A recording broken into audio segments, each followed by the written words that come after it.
Lalitabh Srivastava joins us, AVP Research with Sharekhan. Lalitabh, let's talk about the big number from Yes Bank. Their slippage. Their slippage now is outside the watch list of 10,000 crore, which means that Yes Bank, even though when they went on record with their Q4 numbers, they said, look, we've got this 10,000 crore watch list book. We are very confident that nothing will slip out of that. But guess what? Slippages are coming outside that also.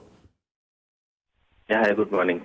Yes, clearly a shift from what was the narrative in Q4 to what we are seeing now.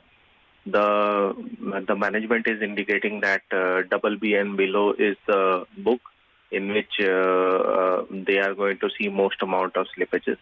But the unnerving fact, or rather the troubling fact, is that this amount has suddenly, ballooned within 1 quarter to around, from around 10,000 crores to now around 29,000 crores.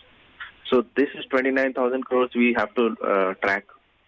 That is one thing. And second thing is that, during the quarter also there has been events which have consumed around 50 basis points of capital.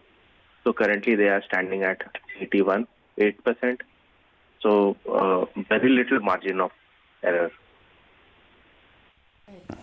Lalitabh, what a big challenge is for the bank, and I wanted to get in your perspective on how they could potentially address it, is that the capital has depleted quite significantly due to their provisioning, and if they want to hike up their coverage ratio to industry levels, the current capital has the risk of dropping quite sharply. What exactly do you propose, and how much of a risk is this for the bank?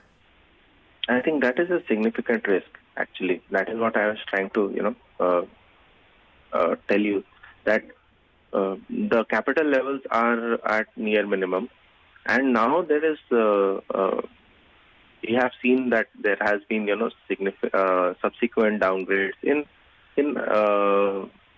most of the other ratings also. And those are still continuing. So for the bank, going forward, this becomes a very little headroom for them, actually, for any error. I mean, if there is any slippage, the book is the watchlist book is now very large.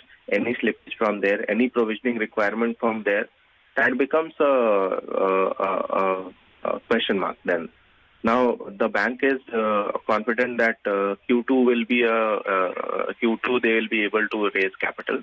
But till the time capital raise happens and the price and the dilution that is happening for that, things will have to be seen in that perspective, and stock, I think, would remain pressure till that time. All right, Lalitabh, thanks so much for joining us this morning with your take on those numbers. We're going to be watching out for the stock reaction today.